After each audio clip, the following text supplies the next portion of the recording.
Hey guys, how's it going? Hey, we're going to continue on this Homko 1962 snowblower that sat in the barn for 40 years and then sat outside for another 10 or 15 after that. The first video, we got it so that it had no spark and it had no compression. Both of those were taken care of. And then we dumped a little bit of gas down the spark plug hole, gave her a yank, and she fired off and died. So that's where we left off.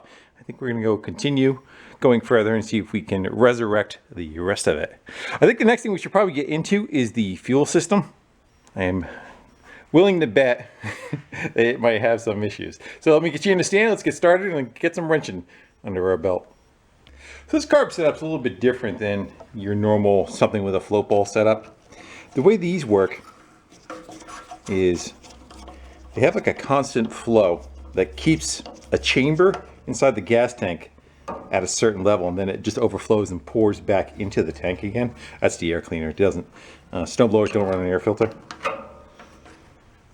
Anyway, so that setup needs a little bit of a pump to keep the fluid moving around, and that's what's inside right in here. There's a spring with a diaphragm and then two check valves that allow a pulse from the engine as it pulses to run the diaphragm, and that diaphragm in turn runs the, we're going to call it a fuel pump for lack of better words, but when we get into it further, it'll make more sense. So we got this ratty muffler to get out of the way, and then we got two bolts holding the gas tank on to the block, and I think it's three that goes straight down. 1, 2, 3. It'll allow the gas tank to drop straight down. Let's see if we can get rid of some stuff off of here. It's got a governor set up, what's called a vane governor. On the first video I kind of showed that was underneath the fan shroud or the pull start, and then uses a spring. I remember it was on the lower hole. That's what that guy is. So, all right. Looks like it's missing some pieces also, possibly. I'm not sure. This is your throttle. Yeah, she's a little dry. And I saw there's some fluid in the tank, believe it or not. Yeah, after 40 or 50 years, but it doesn't resemble fuel at all. It kind of has a, ooh, it doesn't smell like fuel at all neither. All right, let me get the gas tank probably dropped down. I'm not sure which way it's going to come apart because the back screw,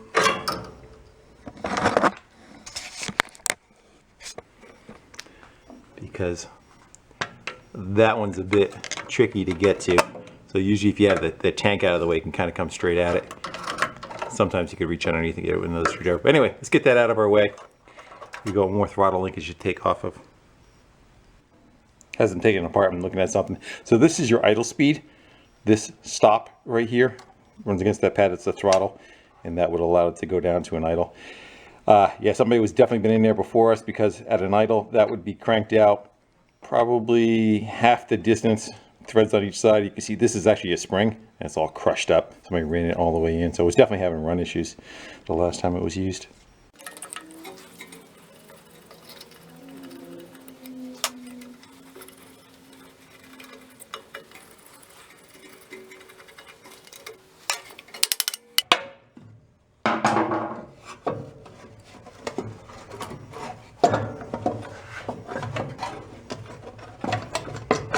Yeah, so I was afraid of. There's a pickup tube. The frame's in the way, allowing it to drop down. So there's a pickup tube right there that you got to go clear, get her out of. So at least I have access to try to get the other screw loose. I'll get the two screws off the carb. We'll get that up out of the way, and then everything can come straight up.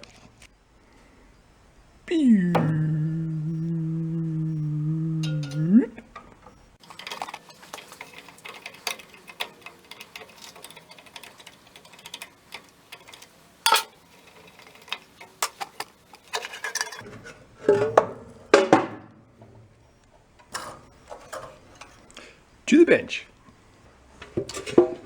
Let's go see what that gas tank has to offer. Ooh. Yeah, it smells like it looks. That's a whole new meaning to fossil fuel, huh? Take a peek inside there. Let's see what we got. I wouldn't say terrible.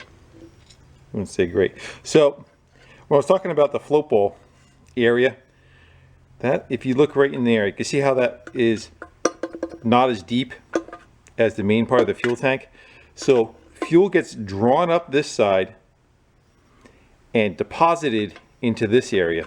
And this area has, I don't know if we can be able to see it, the capacity to, it comes up so high and then overflows into the side. So like a regular carburetor's got a needle and seat. The float ball comes up, shuts the fuel off, and maintains a certain level of fuel in the float ball. Normally, the fuel comes in and the float maintains, roughly about right there's one stuck, but get the idea. So as the fuel comes in, float comes up, shuts the fuel off, and maintains a level, probably right about where that silver line is right there. Well, the way these work, it just has a little chamber, considering, we'll consider that the float bowl.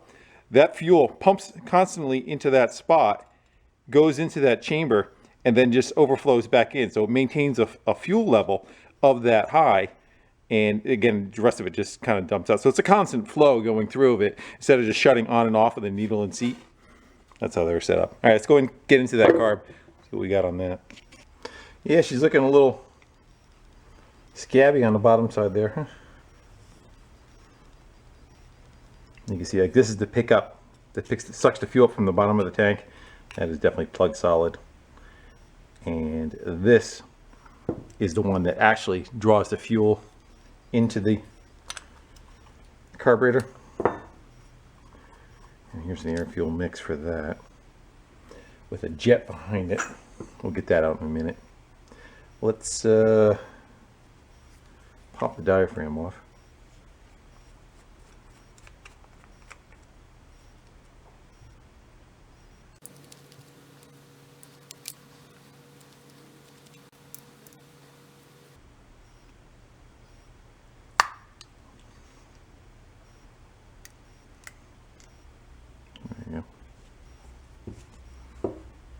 So this is that little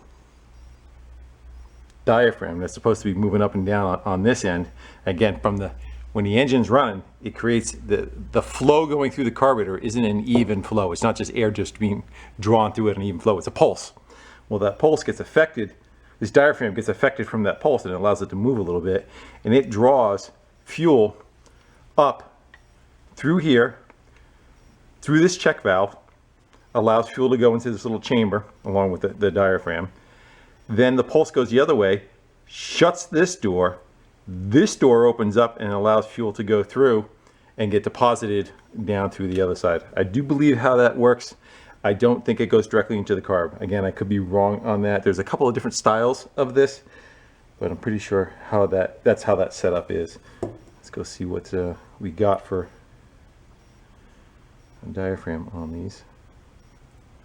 A lot of times these just turn to... This has probably been sitting so long though it never saw ethanol fuel, and ethanol fuel kills all these, even on like your little 2-stroke weed whackers and chainsaws. It's the death of them. I mean, it's pretty stiff. Not as bad as I've seen some of them. Again, these are the little check valves too, and these need to kind of be able to open and close, and if they get all stiffened up or contaminated or, you know, frozen in a wacky position, they don't work anymore neither. The question is whether this one's going to clean back up again. Let's go get a screwdriver to get that main jet out of them. There's not really much to them. And then we got to see if we can get these passages opened back up again. I think, smart enough to actually get carb kits ahead of time. That's usually not how I roll. All right, see if we get that main out of there, and we get these passages clear, and then we'll soak it. Let's see if we get that main out of there. I don't think it has a separate idle jet. I might be wrong, but I don't think it does. Again, this had somebody tied up the governor, so it was set to run full throttle. It was definitely having problems, and last time it was used. This is the choke. I don't know if you can see that. It opens and closes a vein on the inside of it. That's choked. Oh, here it is, open. Again, it's not too much. Again, somebody took that idle speed and cranked that way down. See if that'll back off out of there.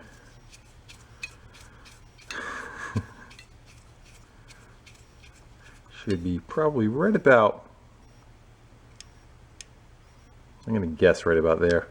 We'll tweak it later, if it survives. Alright. I'm going to go take the wire wheel, take this on a wire wheel, clean the crap off of that and that, see if we can get those guys to shoot air through them.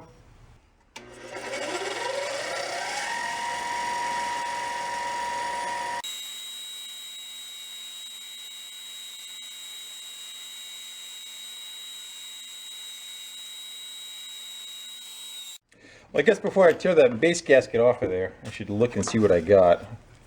Because I just went on eBay and eyeballed what I thought it was going to need. And I grabbed two different sets. I think one's more complete than the other. Yeah, so that's the pump part of it. These two are the pump. And I think I grabbed the larger set that has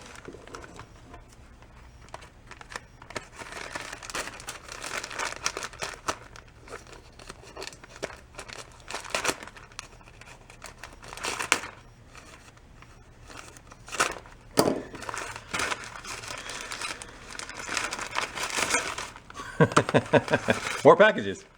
Yeah. Go. Open one of these.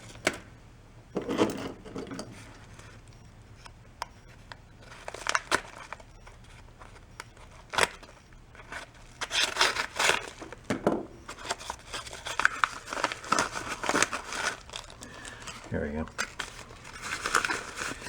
Maybe one or two of those. Just one. Slacker. Alright, so we need to make sure that that matches what we have before we trash that.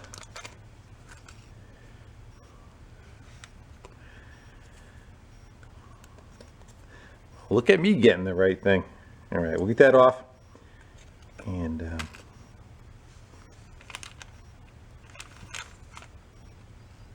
we should probably wire wheel the base of this, get all the crap off of it. See all that crud that grew. Sometimes these will break, the stems will break off too. Plus we don't know if they're clear yet. Sometimes, especially if they've been sitting like in a gas tank that is full of fuel. The fuel level's like up to there, so this whole thing gets plugged up solid. I'm amazed that that fuel, that there was actually even fuel in it. If it just didn't evaporate all the way. And it literally sat for, it was 40 years, he thinks, at the barn. And then it was like 10 or 12 years out in the field there. So, yeah, 50 plus years. Whatever was sitting in there. Let's see, crud. It's a passage right there. Let's go get an air gun. We'll blow through this one. See if we get this one to clear out. And then the same on this one. This one I think should go to that passage right there. Actually, we should be able to, if we shoot fluid in, it should come right out the bottom. That goes to that passage. Blah. In the face. Good thing I'm wearing glasses. Yeah, I don't think that one's clear. What about this one? This one should go right through to the jet. Yeah, that one's clear. One thing you could do to get around that too is if you fill the tank up all the way, instead of just having like, you know, that much fuel in it, if you fill the tank all the way to the top, it fills that reservoir in also. Alright, so this one's clogged. Let's go hit it with an air gun.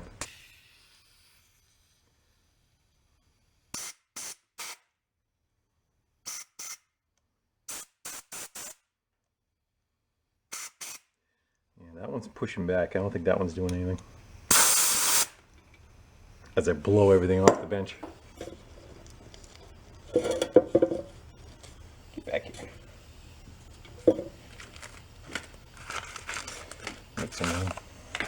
make some room.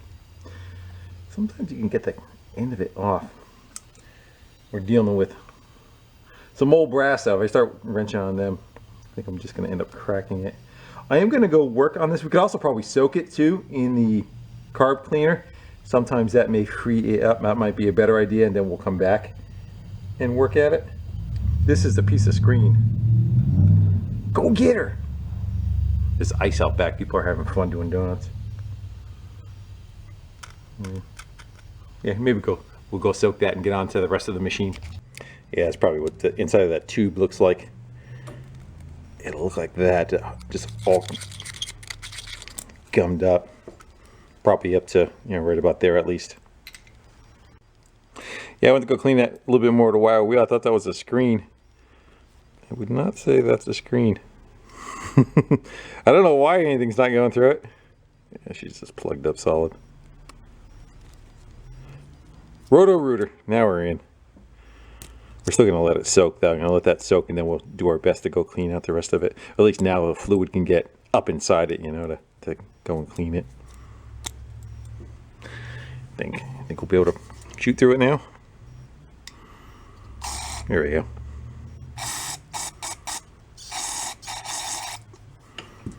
Good.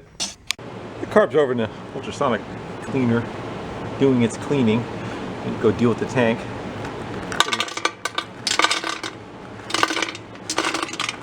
Play with our nuts. This is kerosene. I'm gonna try it. Just something to kind of break up the crud. Yeah, a little more.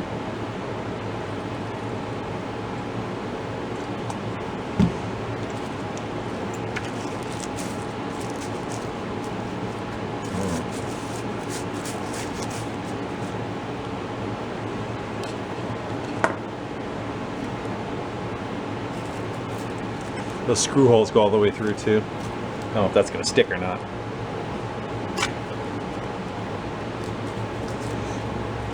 I'm just going to do a bunch of...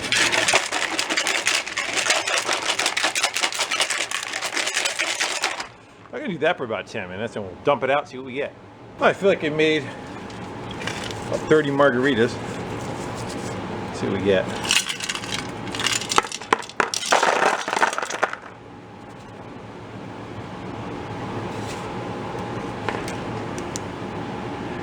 Actually looks pretty good.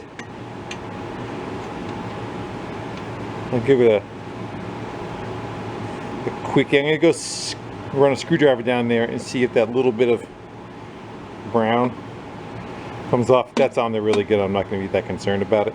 I'll just rinse it out and we'll call that good. Sorry about the background noise, that's the heat on. So I rinsed it out with water and it gets rid of the water. You're going to hit the propane and then light it. You can kind of, if you want to just hit it, you can, but the little bit of a pulse helps. Plus it's fun to do. Alright, well that carb's over there cleaning itself, or getting cleaned. I shouldn't say cleaning itself, it's not a cat. Let's get that muffler off of there. It looks like it's a better half a tetanus happening to it. See if that'll come out of there. There's a GM nut and it's threaded into the block.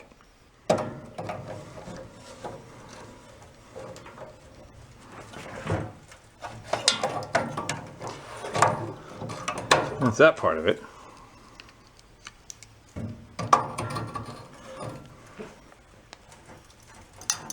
Yeah, oh, there it goes. I was gonna say, that was what I was afraid of.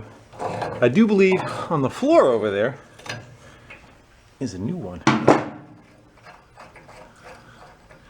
think that one served its useful purpose. I'm going to take a thing of parts washing fluid and just kind of clean some of this crap off of here and hit the air gun over the other side. And on that note, actually let's get the oil out of it. Over here.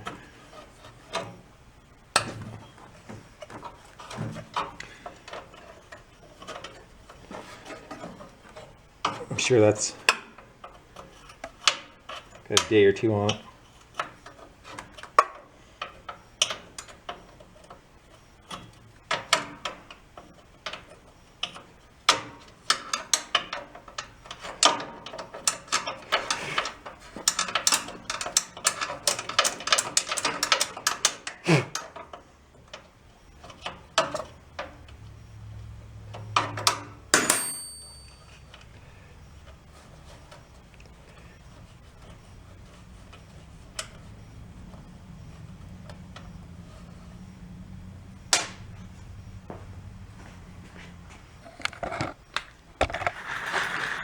Doesn't really look too bad.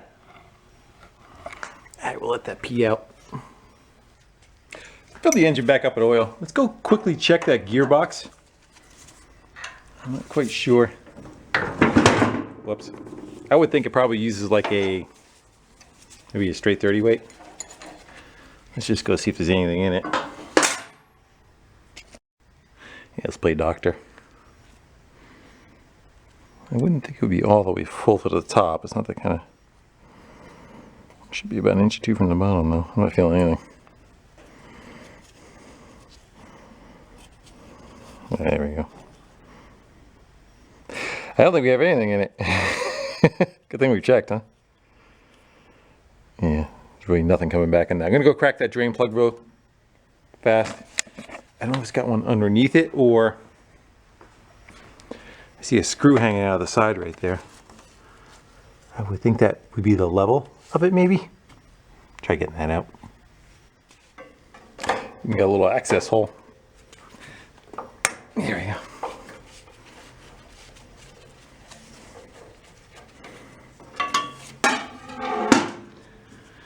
There's a little. Yeah. I would think you probably fill it to that level and let it run out. That's looking kind of muddy. So let's get, I'm going to grab some, probably just some straight 30 weight. And, I'll read the comments later, find out if I put the wrong fluid in it. Let me know when it pees out.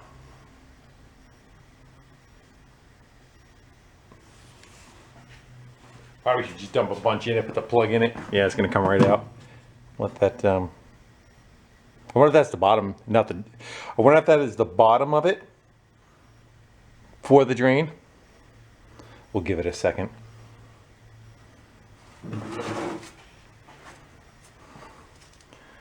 Yeah, where's my drain pan? I don't know. That's called forward thinking right there. Actually, we should probably level it again too.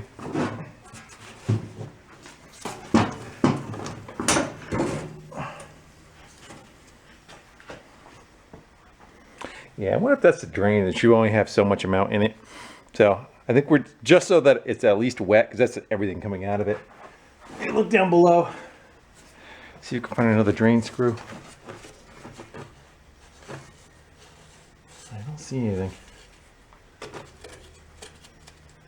There's one in the front, but it's at the, there's one in the front, but it's on the same plane as that. I don't know. We're just gonna throw a little bit, put the screw in there. We're probably gonna fill it to about right here, and we'll call it a win, because when the gears are spinning, it's just gonna splash them around and keep them all wet. But I'd rather have a little over than a little under. Or we could tilt it and see if we get a bunch of fluid out. Try to. Yeah. Yeah, so that is the level it's supposed to be. I'm gonna do my best to drain that on the bench and top it back off till it flows out evenly. I think that carb's probably about ready to go, but I figure maybe we'll screw around a little bit more. So this is the engage and disengage for the drive of the wheels. So it has a chain that went from the top sprocket down to there, and then had a lever that came over. It looks like, it's hard to tell, but like there's a cog in there that's supposed to slip into, I see like a cutaway in the back of the sprocket there. That down in there. And my guess is probably like spring loaded. It's meant to, you know, pop in and pop out in those little bars and then transfer energy to the axle and spin the axles. That looks like it's pretty much frozen. I wonder if it's not going to be too much of a pain in the ass. It all depends on whether these two guys want to play well and come apart. That if we could take the front of the snowblower off, you know, just unbolt it. I don't know what it's got. 2. Yeah. I also don't know if anything transfers. Yeah, I see more stuff back here. What do you got going on here? I don't know, is that an adjustment or something? See, that might be the spring that pushes it forward. Trying to get you in there. Yeah, so I'm looking at what that is right down in there. If that'll stay behind and we get that front of that snowblower off, actually maybe if we take these bolts out instead, it'll leave more of it. I don't want to start dicking with that stuff neither, you know. All right, I'm gonna go poke around a little bit, see if we can get this separated. If not, we're gonna. I probably should have waited. Had no oil in it. I could have just flipped it over. We could have probably attacked it from the bottom. Let me do that real quick. Let's go flip it up like this and see if we can access it. Yeah, it's a little better.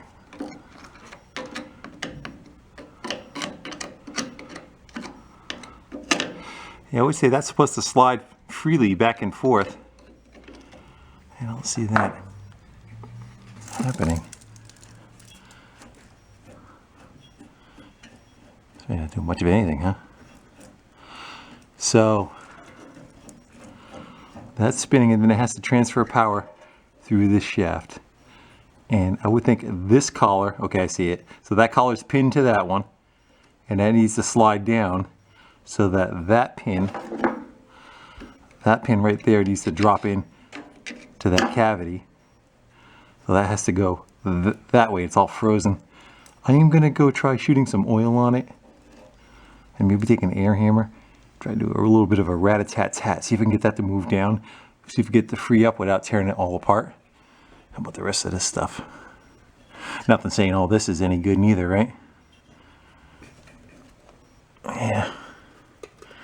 That's where it's gonna start getting kind of hairy too, is the, how do you get those drums off?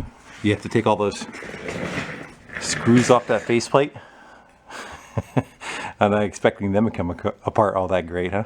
All right, well, first things first, let's go see if we could spray that down and get that to move at all and go from there. There's the spring that's supposed to bounce back on.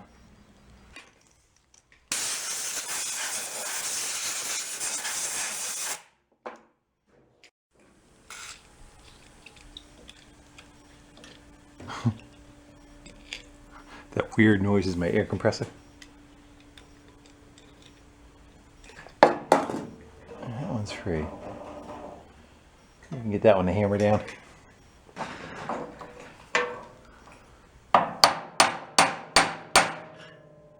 I'd say it's pretty frozen.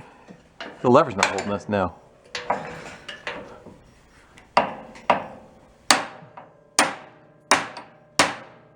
Moving.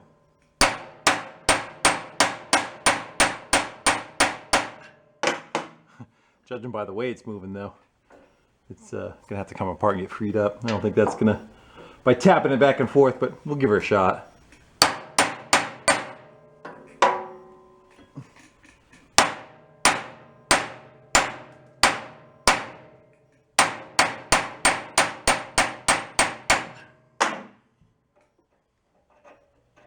Close to it. Yeah, I think we gotta have to go dig a little further. So I'm gonna bring you back once I get some stuff screwed with, because I have a feeling this is gonna be a little while. And see if we can get that to. We should probably throw some pliers on it real quick. On here maybe. We'll see if this even turns, this whole assembly turns. If not, we know it all has to come apart then. I'm not sure what does and does not move. If we can even get on it.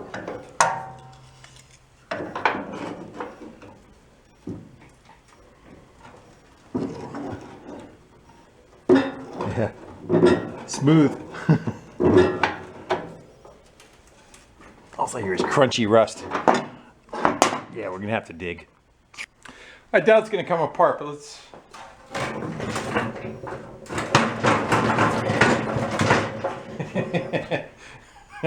You want to try? All the 4 bolts out there are holding the front and rear half together. Yeah, she's gonna fight us, I think, in 2 spots. I think that's gonna be an issue. And there's somewhere else too I was looking. So it's sandwiched between, this plate is sandwiched between this side and this side. Those bolts are out, so I thought it would have a little bit of wiggle room. And I thought this is just gonna be a spline, and it might be. Hard to tell. at you when they probably see better than I can. I'm going to try with a pry bar. Just prying a little bit. See if I can get it to start to pull away. If not, I don't quite know. Yeah, I don't want to keep digging a hole. You know, I don't know if we can get that unit out. I wonder if we can get this assembly out of there. Maybe try popping this wheel off, because it looks like it goes through, the axle goes through the center of it. I know it's dark down there.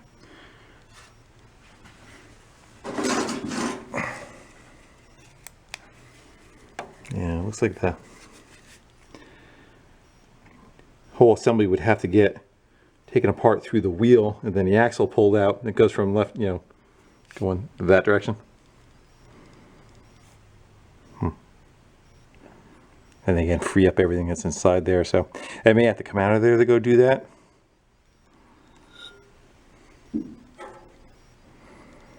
I wonder if we take the 4 bolts out of it, or 3, take those 3 out, if it would spin downward, gives at least better access to it. I don't know. We're digging, we're going in.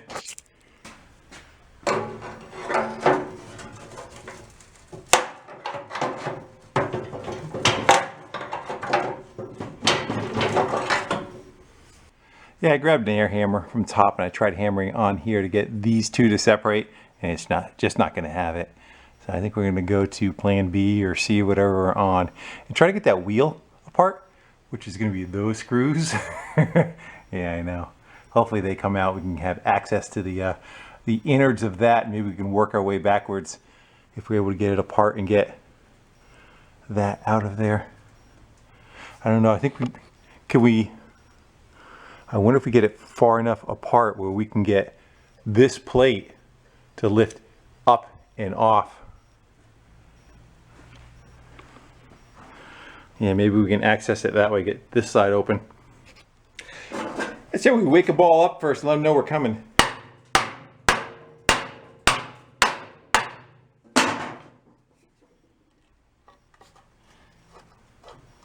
Ah, yeah. Woohoo! Let's not get overconfident, right? It's just the first one. Plus, we'll take it off and it does absolutely nothing.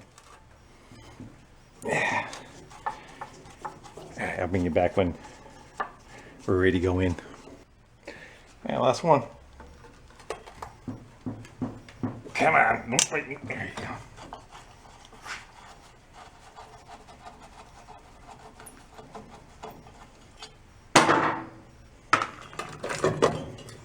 To do anything? There is a little snap ring in the center. What a cool looking brake drum. Let's get that snap ring off and see if we can get this outer skin off.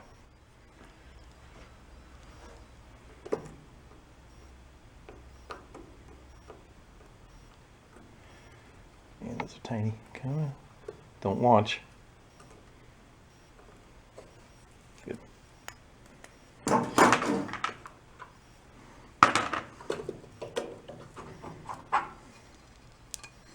Yeah, pretty much like a lawnmower. Little planetary gear setup that just drives it. The thing is, that was easy. Good. See if we can get maybe that pin out of there. We'll drive that pin out. I'll try and bolt all the stuff from this side and see if we can get it to open up. Actually, you should be able to slip it out of there, huh? Yeah. All right, I'm gonna get some more hardware out of the way and get us to that gearbox. A bunch of hardware out of here, hopefully. There you go. I tried punching that out and I wasn't having it. A little bit of rust hiding behind there, huh? So, I think we have what do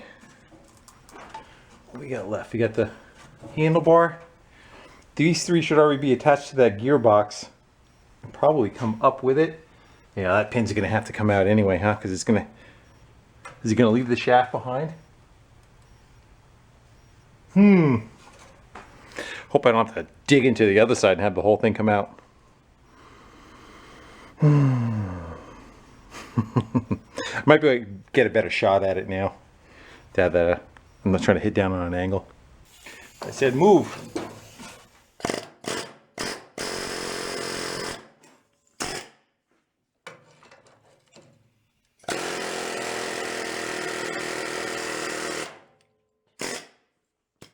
Yeah, that's not happening. Yes, no, maybe. Ha! Well, we're closer anyway. You definitely see the assembly that we got. Probably get that apart and work on it. Let's get a better look at that. Yeah. So how about that part of it? I'd say if you could take a wire wheel to those gears, I think that's just what they're gummering up on. I wonder if that's got a pin in it. If that's got a pin in it, we might be able to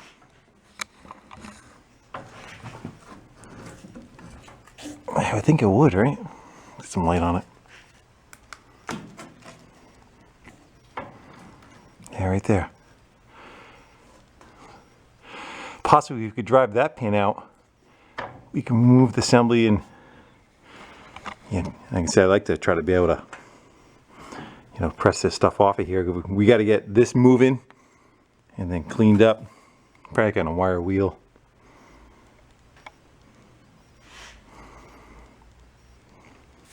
We might be able to get that if we have to right there. Again, I don't think that pin's going to move. And the more you beat on it, actually, gotta get rid of. We'd have to get both of those out, won't we? Because which one's frozen? This collar is frozen on this shaft. So this is just retaining the spring. Yeah. I'm gonna pick away at that, see what we can do to get that. Got a snap ring there in the middle too.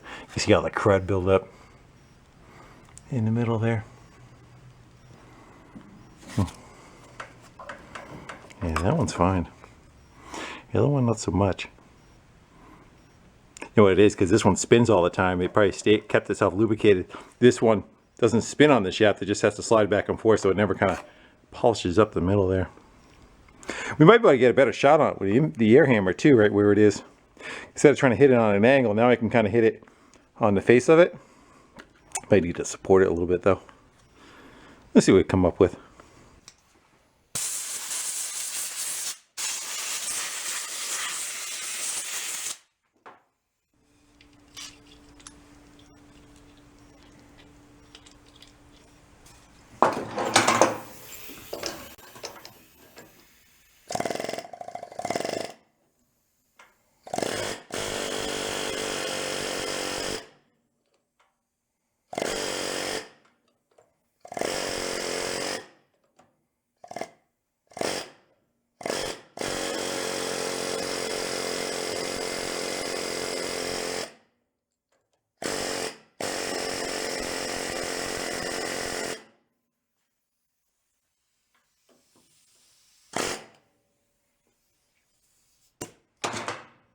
That's stuck.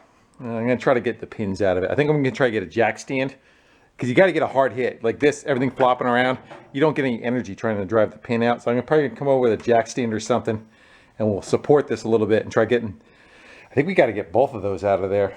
If we have to, we can drill them. Yeah, this one's got so much, I can see rust over the top of the,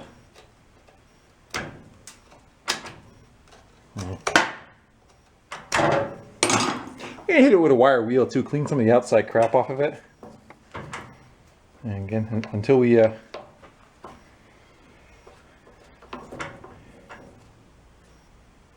snap ring I think just disappeared on us. It might have been all cruddy. The snap ring that was right there, stopping it from sliding down.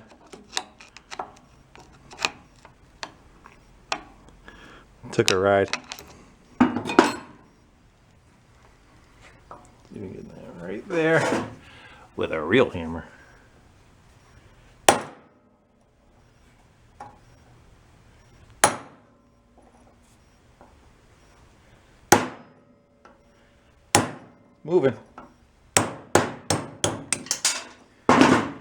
Problem is, I think I probably should have tried to get that one out first. Because now there's even more load on it.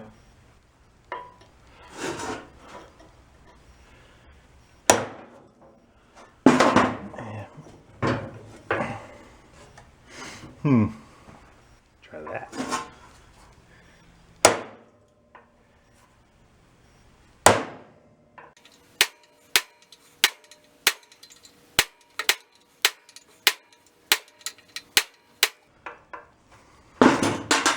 Might have to put some heat on that one, huh? Or we could work around it. Worst case, we cut it, get the spring off of it, get everything off of it, clean it back up, and drill it. It's really kind of getting into it. All we need to do is get this freed up so it slides back and forth.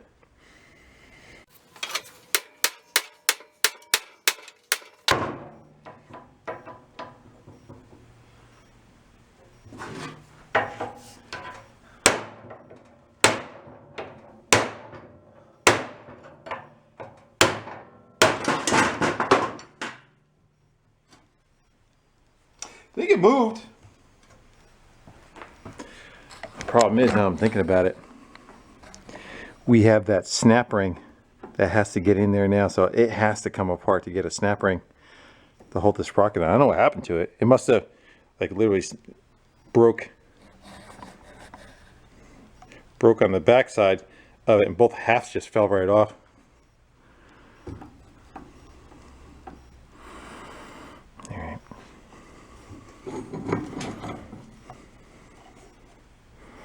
Well, it's got to go. Because the sad part is, that's now free. That one's good.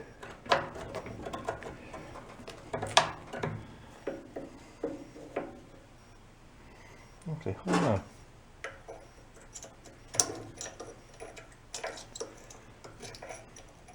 I think the snap ring may have just walked off. I see something in there. It might be still there. Gotta clean it out. Yeah, I think it popped out of the groove, but there it is. I think it popped out and was just sitting up in here. Now it's retaining the sprocket again. I wouldn't say it's actually the most tightest, but I think it'll be okay. I don't think it's gonna, again, we were hammering on it, caused it to bounce out of there. So I'm gonna go pack some grease up inside there, and we'll get that so no corrosion will happen again. It seems like it's pretty free. Same with all back in here. We'll do the same.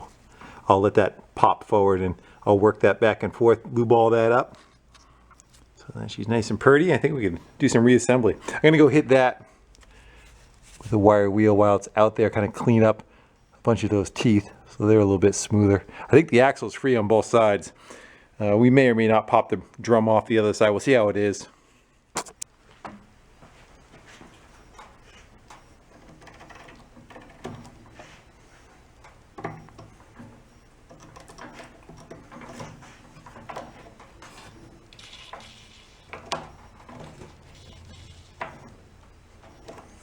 That should do it.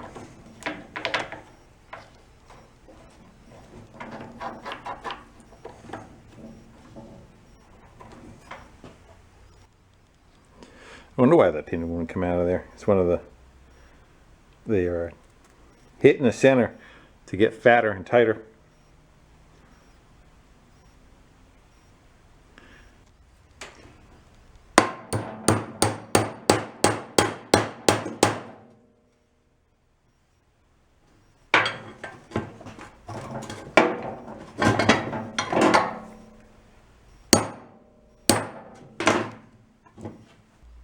Alright, we fast forward a little bit to get this thing moving along. So I got all the linkage put back together and sheet metal back on it. So I believe, tickler from underneath. That's neutral. The chain be driving that all the time. And then the linkage rod comes out through a pivot and up through here, spins around. And it should click in. That's already in. Yeah, that's in, and that'll be drive for it. And I flip it back out. Back in neutral. That was easy. I gotta fill it back up with oil, and I think we could probably reassemble that carburetor and get that ready to rock and roll. Oh, one other thing I had to go screw with was there was a preload for the chute. The rod comes up, and it had a torsion spring, which kind of made like 16 different turns around here and kind of grabbed the end of it like a knuckle and spread it back. And that went to dust, so I did not have one of those. I came up with that. Just a spring pinched with between two washers bolted together, and the washers bolted to the lever. Good. It'll lock it in place. Well, that was in there way longer than needed. It's been in there so long that the heat shut off. I think that runs for about 2 hours, an hour to 2 hours. Yeah. Gotta make her change colors. A little overcooked. Our steak is medium well. It starts changing the finish on it.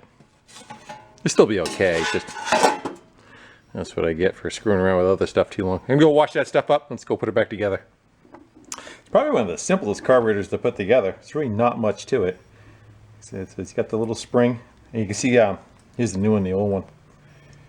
You see how much they collapsed over time. How much spring it was going to have. And that little ring just kind of protects the gasket from taking a puncture. Just pretty much like that. Throw some 4 screws in her, and she's good. The only other thing you have, I believe it's a main and idle circuit jet. I think it's all one.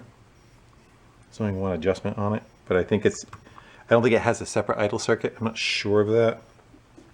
A lot of times you'll have 2 adjusting screws. One is for the mixture at an idle. Get idle nice, and then another one's for when you're up on the throttle to adjust it for that. That's just going to be, I believe it's just a 1 circuit. So that's the main jet going back in again.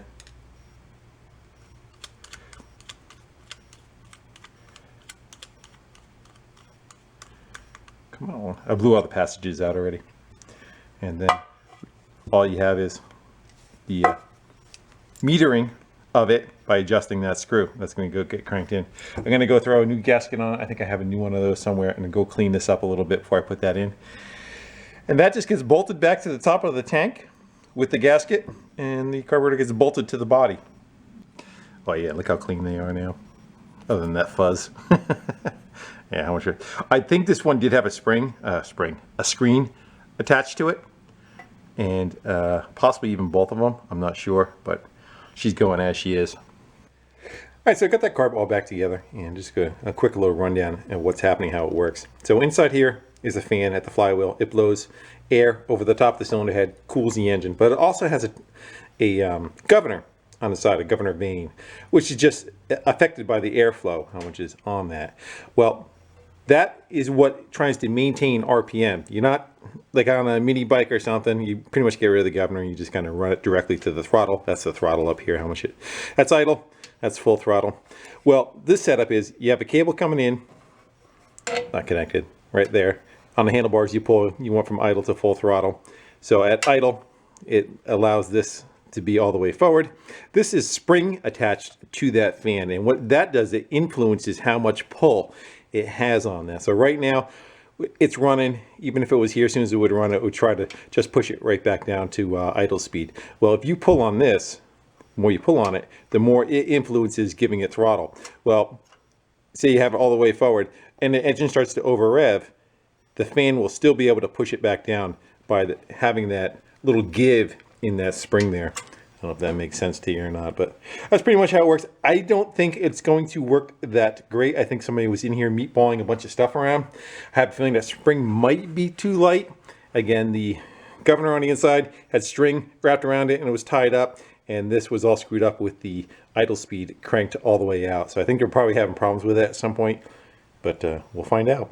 I'm gonna go steal the choke off of that junker down there. We'll choke the muffler. Get the muffler on there, and I got to do something about a cable. This one's kind of ratted out up on the top side here, all busted and bent up.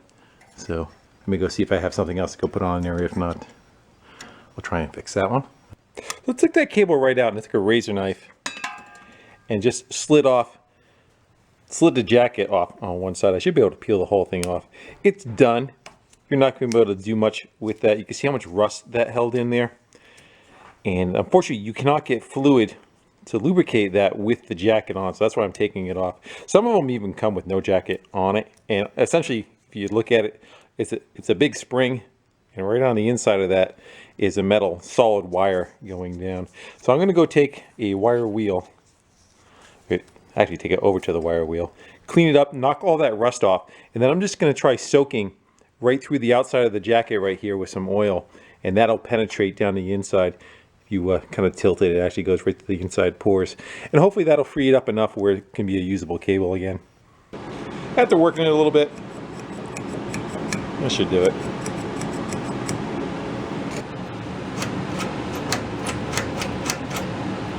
Try that. So other than putting some gas in it, I think we're ready to kind of fire it and try to dial in that carburetor. I'm gonna leave the chain off for now so that at least one part of the deadliness isn't connected. The auger is going to be spinning, all the time. It's a direct drive, well, to a gear reduction, and we'll probably do our best maybe to get rid of the crap that's on the table, so we're not launching like a spray can or something through it. Although that would be entertaining. So let me clean some of the junk up off the bench. We'll get some fuel in it, and we'll see how she fires up, and we'll dial that carburetor in. Hopefully, I got this canned gas. It's actually got a little bit of premix in it. Shouldn't hurt anything, but it doesn't have any ethanol in it. I'm not going to fill the whole thing up, just enough for it to run. That should be more than enough, but it's probably going to take a second for it to prime. Like I said, it has to pump fuel into that second chamber. If you fill it all the way up, it automatically fills that chamber up. I don't want to do that.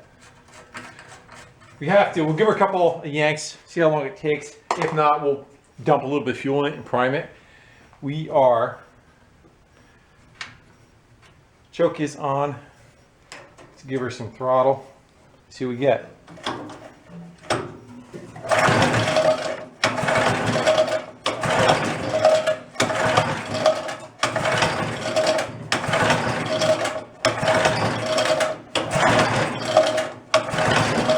Let's give it a, like I said, I don't want to screw with that forever.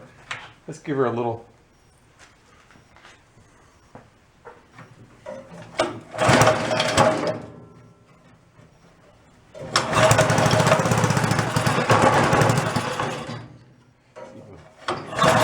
You have to keep her going. I'll do it one more time.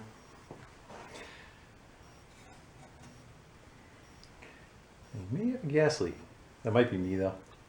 Somebody just what washed out of it. Yeah, it's just washing out. Be dumping in.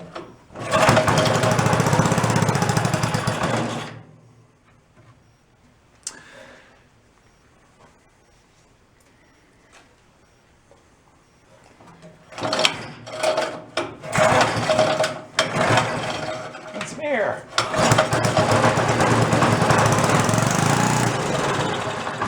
Yeah, it's not drawing any up.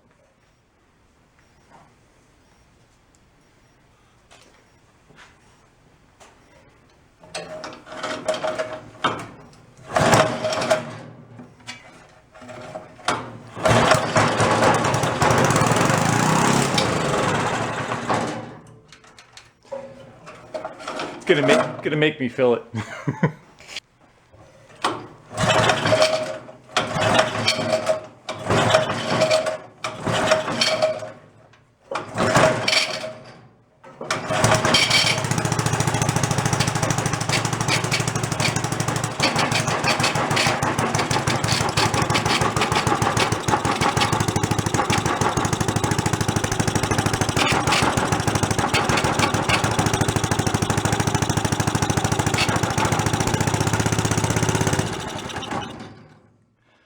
It is leaking like a sieve. It's probably got a warp to it. It's common that that happens. I'm gonna take the muffler back off, try tightening that up a little bit more. That's why it wasn't working.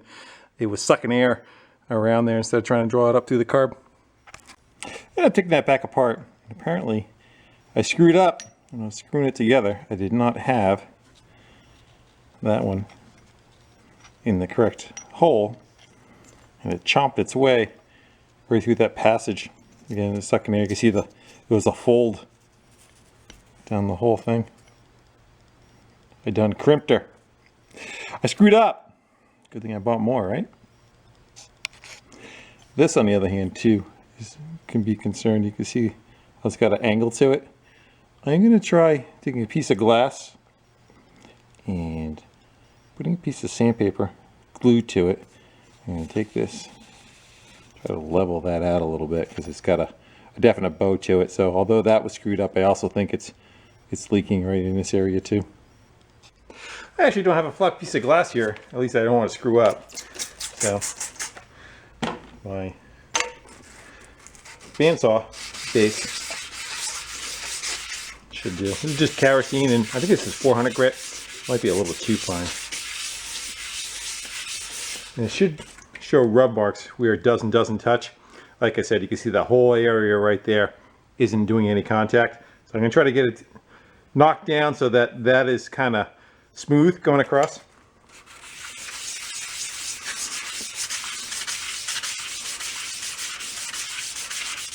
You get the idea, right? I'm going to keep working on that so I get at least a solid line going across the top of that. It's almost there. So we go with that. Looks pretty good. Should have done it when I was doing the carb. All right, let's try it again. Oh, no choke. That pull start's still going to be noisy on us, but.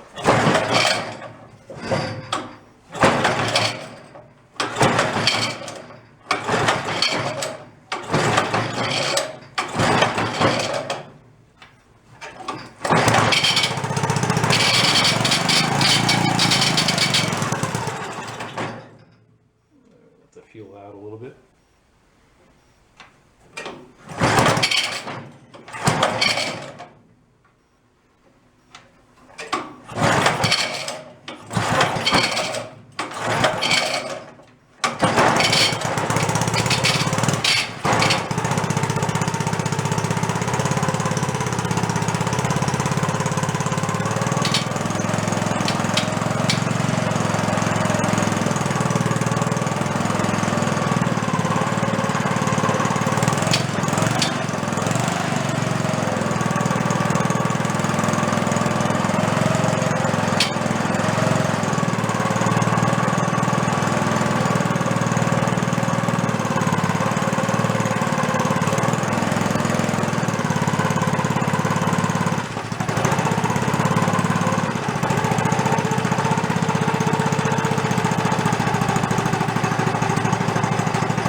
Governor's not working.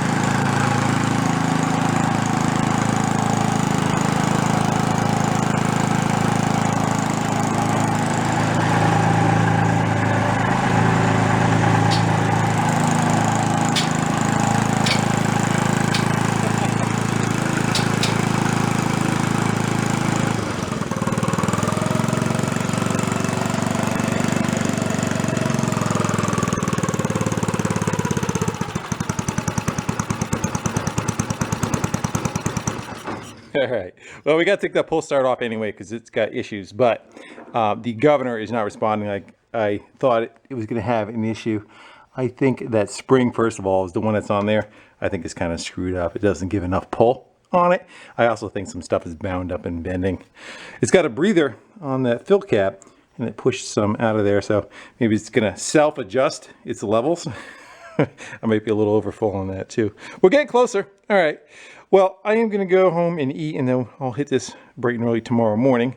And like I said, we'll take that pull start back off. Unfortunately, I got to take that bracket back out of there. And we'll deal with the pull start and the governor. And then I think we're ready to rock and roll other than putting the chain on it. All right, opened up the back of the motor again. So the goosing is that. Right here, I got to put a light oil. Sometimes it's better off with none. It kind of depends. So this wants to stay put, this wants to spin. If there's any kind of drag between the two of them, it tries to push the pull start out. That was that noise that you're hearing. So by me spinning it, I can hear it's kind of chalky. So I'm gonna put, if you try putting a regular like motor oil on it, it's kind of heavy, and what will happen over time, it will still cause that same problem just because the oil's so heavy that it causes drag between these two. So like an automatic transmission fluid is good, or just a light oil, a light machine oil, like a sewing machine oil will take care of that. Then in the governor, I kind of suspected we were gonna have a problem. And I think what is going on, everything looks, as far as I can tell, the vane looks pretty good. But what I think is happening is the spring that is on it, you can see that in the back right there, how much play is over around that. I think it's not giving much feedback when you hit the throttle and you pull the throttle up. Where is it? Let's go grab that.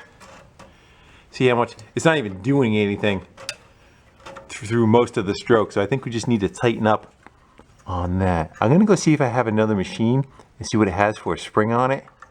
And possibly this tab might be bent, not quite in the right direction. I'm not sure. So hopefully I can maybe find another one, but we'll try our best to get that dialed in. Gotta retake the shot. I had it while we're pulling the cover. This is an old tiller that is waiting its turn. It's another one that has come from, dragged out from underneath the house. I took the pull start off, hoping to get a better look at how the correct setup is supposed to be, but slightly different. It does not have a spring that goes from the throttle right to the linkage, right to the governor. Instead, it has a little curly cue inside the throttle plate that feeds it. But pretty much the same idea. And this is the throttle. It's full throttle. That's idle, I guess.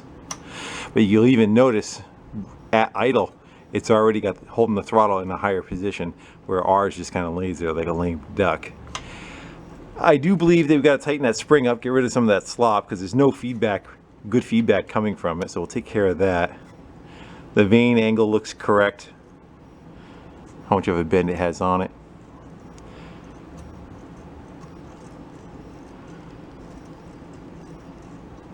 I think we got it. I don't think we need any more information. We'll leave this cover off for now, just kind of eyeball it. But yeah, this should be a good resurrection. I won't do any more. I'll just put the cover back on her. Yeah. Maybe two-handed. Stay. And we'll do this. This one will be for another day. She's a peach. I tightened up that spring.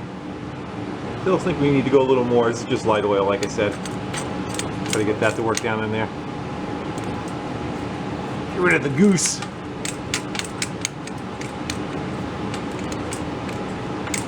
What we'll do is we'll put it back together, but we won't put this back plate on it, so it's only 3 screws to take it off, because I think we still have to kind of dial it in. As far as the throttle, I tightened up that loop, and I tightened up this loop a little bit too. It still feels at full throttle like that is a little on the light side, but I guess we'll find out. I also put a tension spring over the top of it. It just gets the play out of the linkage a little bit. Sometimes it'll hunt. And here's with it off, and it can go to idle.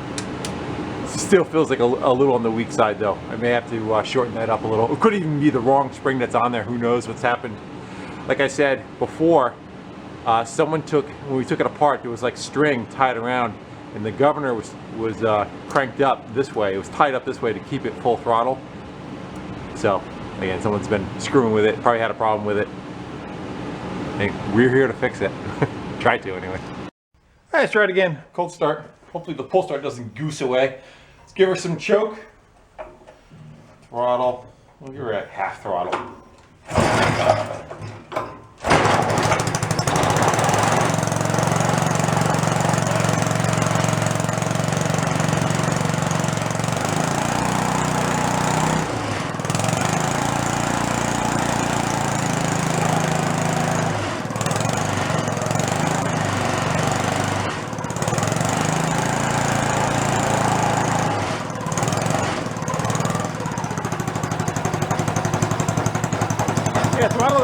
respond very well though.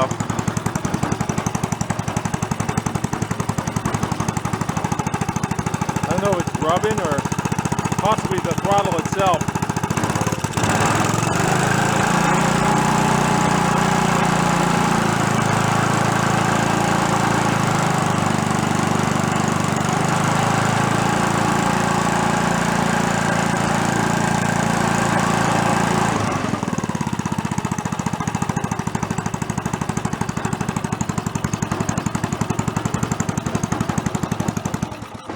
No, I still got something wrong. I don't know, maybe it feels fine when it's off though. When it's on, it feels like it's binding. I wonder if the linkage down below on that plate is like askew a little bit, so it's kind of pinching when the air's on it. Because right now, it moves like butter. But when it was running, it just seemed like it was frozen in one spot. So let's look that back off of there again. I really don't see... Again, when it was running, it was locked right up. The only thing I could think of is like when the air is blowing across it, and it pushes on this side of it to back it off. But why would it, you know,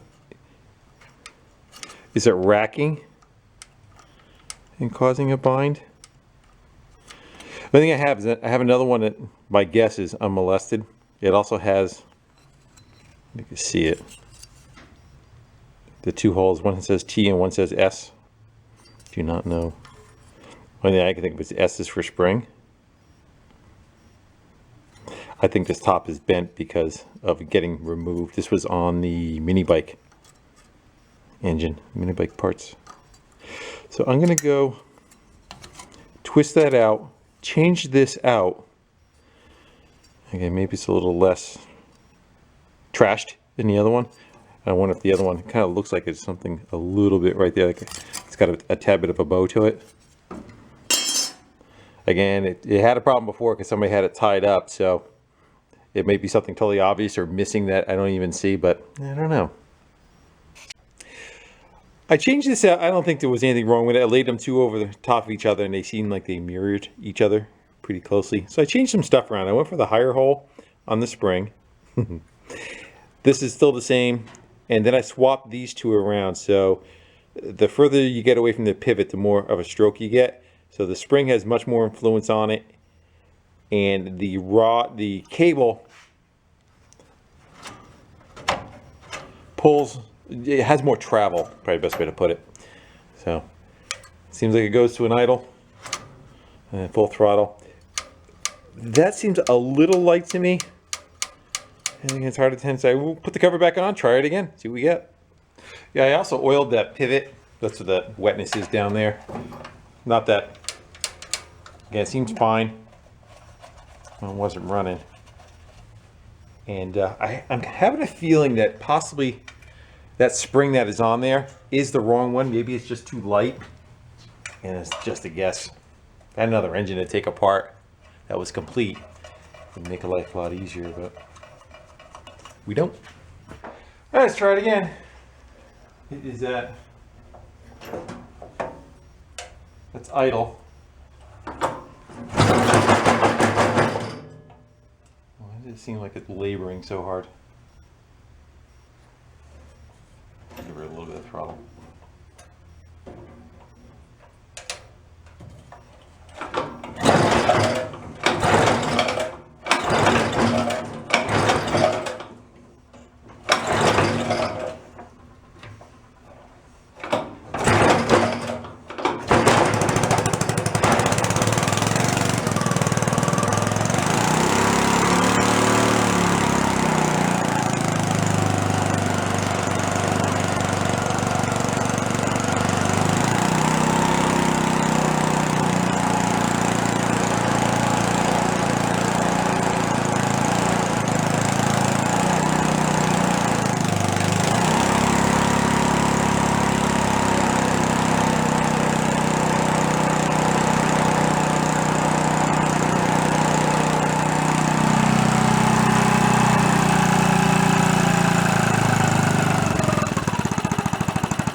see how we go with that. Close enough. All right, I'm gonna go get a chain and pop it on that sprocket to run the drive setup. It's off a little. I know it is still not doing what it's supposed to be doing completely correctly. It's now over revving, so there's like a fine line in between where that needs to be fixed, but we're gonna move ahead. This is oil from that I sprayed to try to pivot. Oil this pivot underneath here, just in case. And a shiny new one. No expenses spared on this.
I think it's got all the components figured out, except for, again, that throttle is off. It's working, but it's not correct. It's over revving. It's off by bits. Either I just have the spring setup kind of wacky, or the location's not correct. I'm not sure on that part of it, but it's good enough to function it.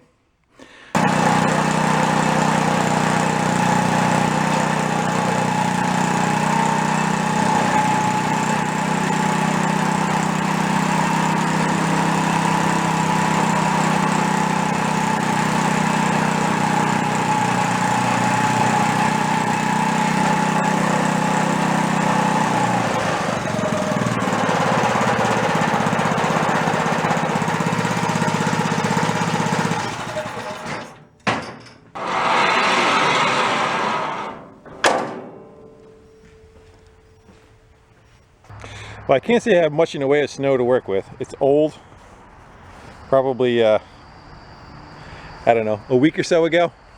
Maybe we can kind of find a spot that has a little bit of something to it, and we'll give it a shot. But again, it's not like fresh snow, 6 to 8 inches, fluffy kind of stuff that we can go give her a decent pace with. But let's go try it.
Tie a rope to it and let it do it by itself.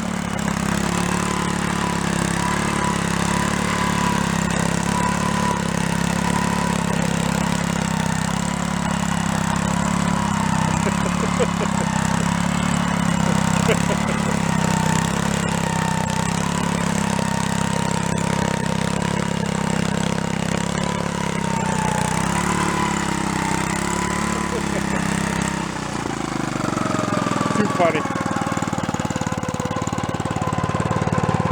Again, you just gotta get that governor squared away to get it calmed down a little bit more. But she'll do it in the snow. Is not very good to try to do anything with it, and plus it's getting caught up on like little ruts and stuff in the grass. I was doing a smooth driveway, it'd probably just pull itself right along. That's pretty cool.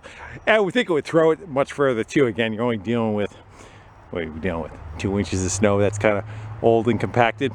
So again, if I get another good snowstorm, I'll run the Case 580 with the plow. We'll see how that does in the snow, and we'll try to run this in a little bit better in heavier snow, and hopefully maybe I get that governor dialed in a little bit better than what it is. But she's alive. She survived. 60-year-old machine that has been abused and stored in a barn for 40 years and outside for about 10 or 12. It did come back. Stuck, no compression, everything all locked up and seized up. Essentially what we put in: a head gasket, a chain, carb kit, a horn, some fluids, and I think a coil. That's the other thing that we put in. Other than that, all the mechanical parts stayed the same. Again, it's all made out of steel. It's not like the tires are going to go flat, right? All right, guys. I think with that, we're going to go jack it up. I want to thank y'all for hanging out with me, and we can basically this one a little bit later in another snowstorm. I'll make like a little short Wednesday video or something. We can kind of see it in a decent snowstorm and see if it'll blow just a little bit further. All right, guys. With that, I can sign off. Thank y'all for hanging out with me, and we'll have some fun on another date. Till then, later. What's the story behind this one? Do you know? This was in a guy's barn, and my uncle called me and said, "Hey, come look at this thing." I said, "What is it?" He goes, "It's a snowblower with steel wheels." I said, "You gotta be kidding me." That's gotta be old. That looks like 50s, 40s, 50s. I don't know. I don't even. It's a yard bird? No. I think that was like the first snowblower ever made. You want me to dig it up this way? Sure. Why not? It's fairly light. Does it have a motor in it? Yeah. Take the bonnet off? Sure, it'll come off. It's got like a later Briggs on it. It can't be that old. No. And it looks like it's got like a torque converter or something that runs it.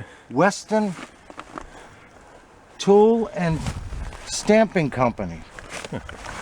Minneapolis, Iowa. That's a cool looking rig. Wow. Yeah, let's go dig that thing out of there.